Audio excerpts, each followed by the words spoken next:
Lesson 2, Part 4, Working with Clay in Cold Process Soap. In this episode of Thermal Mermaid, we're making Sands of Morocco. This is Part 4 of Lesson 2 in the Thermal Mermaid Soapmakers course, Cold Process for Beginners. You can print out this recipe at the Thermal Mermaid Members Directory in Lesson 2, Part 4, or if you're not already a member at thermalmermaid.com, you can come over to the Facebook group where I've published all of my beginner cold process recipes for free. You're welcome to join this group and grab and print these recipes under the link that says Files. Today in this video, I'm going to show you an easy-to-make clay bar using bentonite clay, and we're also going to tackle a very common problem that some people sometimes have in their fragrance oil called ricing. So stay tuned to this video and we'll tackle both of those topics today. Bentonite is the least expensive of all the clay choices out there, and it has a robust list of qualities in beauty products. You probably most commonly think of mud masks when you think of clay.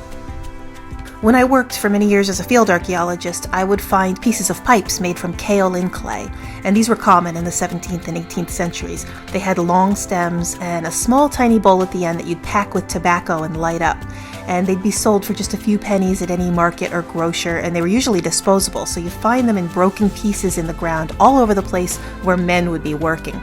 So clay, of course, is used for just about anything you can imagine.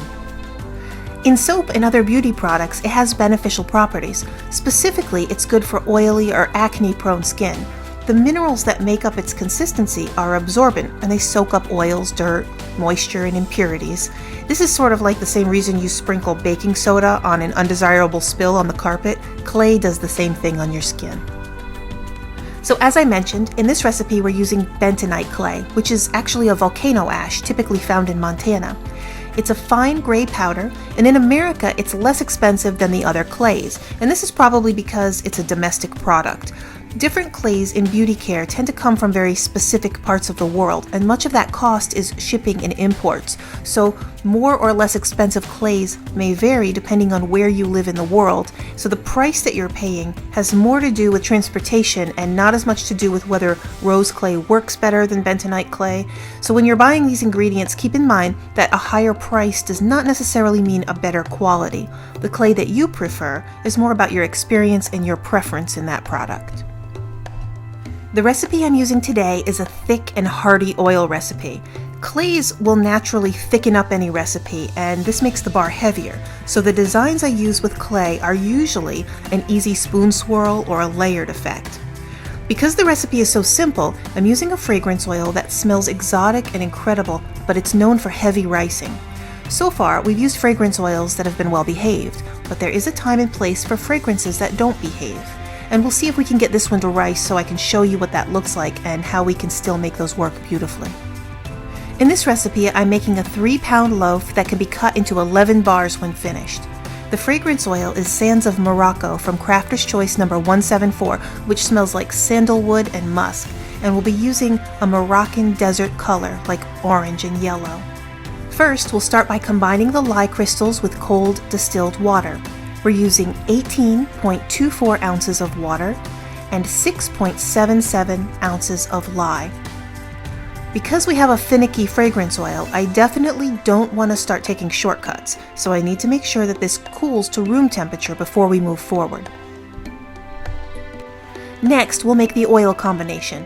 This recipe will use a combination that should give us a hard bar with a creamy conditioning lather. In this combination with the clay, it will make for a nice silky facial bar that won't bubble too much, which I think is how clay is best used. So we'll use 14.4 ounces of sunflower oil, 14.4 ounces of lard, 9.6 ounces of palm oil, and 9.6 ounces of coconut oil.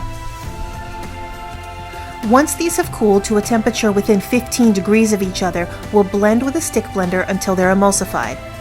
I'm going to separate this into 4 parts, with one part being just a bit larger than the rest. Take a look at the surface of the soap in the cups.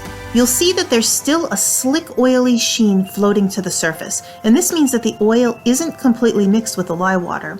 We still have plenty more mixing to do, and I'm anticipating the soap to become thick, so I'm trying to control it from the start. In the largest part, I'm adding 1 ounce of bentonite clay. Now it might be tempting to pack this part with a lot of clay, but 1 ounce is a lot, and if you use too much, then the texture will get clumpy and flaky, just like when you see clay on a riverbank and it starts to break apart. So if you want these to cut and cure nicely, then definitely don't put too much in. In one part, I'm going to leave it just the natural color, and in one part I have Yellow Lake number 5, and in the final part we have Soapberry Orange. Now I'm going to get these colored before adding the fragrance, which will change the texture and the color. Now once everything's prepared, I'm going to add the fragrance oil. Now you can do this in any combination of ways, but I'm going to add the fragrance to the clay and the natural soap only. Sands of Morocco has 5% vanilla in the formula, and this is going to turn the soap brown over time unless I put a vanilla stabilizer in the recipe. In this case, I'm not going to add a vanilla stabilizer. I'm just going to let the vanilla content do its job, and it's going to turn 2 parts of the soap brown. And this will help me get the shades of deep natural brown colors to accent the yellow and the orange and make this look like a Moroccan desert. Once we get the fragrance into these 2 parts, we should be able to start seeing a change happening, and I'm expecting the ricing to begin now. But again, this is a natural, earthy, organic textured look, so hopefully it will blend nicely. Now as I'm mixing this, I can see a different texture change in the 2 cups with the fragrance oil to my eye that seems just too subtle to pick up on the camera. So I can tell that the ricing is happening slightly, and I'll be able to show you more clearly what this looks like in the finished product. Many times when soapers learn about ricing, it happens when a soap is seizing up. And the idea of ricing is something to avoid because it's often what happens when the batch goes south. So let's talk about what's happening. The fragrance oils want to bind more quickly to the hard oils, and it's starting to grab the hard oils first, creating these little clumps. That'll eventually look like little grains of rice in the soap batter after it's cured. Now, if this happens too aggressively, this will throw the whole recipe out of sync, and the batch can seize and become hard faster than you can get it into the mold. Now in this recipe, I have 1/2 hard oils and 1/2 soft oils, so I'm adding this fragrance expecting it to rice. And in today's batch, it actually is happening much slower than I expected. So how would you normally work with this if you know that it might ruin your batch? Well, my best advice is to plan your recipe around the feature of the ricing if the fragrance oil is problematic. Here, you can see that I'm limiting the fragrance oils to only 1/2 of the recipe, and we're creating a design with a spoon swirl, which is the easiest of all the ways to mix the patterns of colors in cold process soap. So even though this is very simple, you can see that it's also very intentional. And these are some of the reasons why you would choose a simple spoon swirl into your recipe. Once the soap is ready, I'm going to layer each color into the mold, and I want to give it a toss with a spoon in a big movement. This is to mix the color without trying to blend them. We aren't going to get swirls with this recipe, and I want to get a pattern without blending and mixing the colors together. Now once we get a good toss in there, this is finished, and we'll leave this alone to set for 24 hours, and we'll come back and see what it looks like on the inside. Now that the soap is hardened, it's time to see our design. And this is what you can expect to see after 24 hours, but over time the clay and the natural soap colors are going to darken. If you would like to see the progression, I'll post the images in the Facebook group so you can see what it looks like when you come over to download the recipe. Now there's just one last detail to pay attention to in this finished product. If you look very closely, remember that we put our fragrance oil into the clay and into the natural soap. So it's the gray and the most light color that I want to draw your attention to. And if you see these close-ups, you will see a little speckled look, especially in the clay. And that really is the result of the finished product of the ricing. It has kind of a marbled, mottled look to it. And this is more prominent after the soap has cured for 4 to 6 weeks.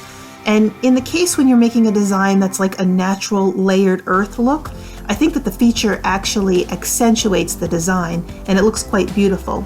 But that is the end result of ricing. It will have sort of an uneven colored finished product. And again, you can see it in a few of these pieces. And as the time cures from 4 to 6 weeks, those particular colors will darken and it will be a little bit more pronounced. But again, we have our finished product and you can see that this has turned out absolutely beautiful. Stay tuned to the next video when we come with Soap tutorial number 5 in lesson 2, we're going to be working with a salt recipe. So check back and make sure you subscribe so that you catch every video in this tutorial.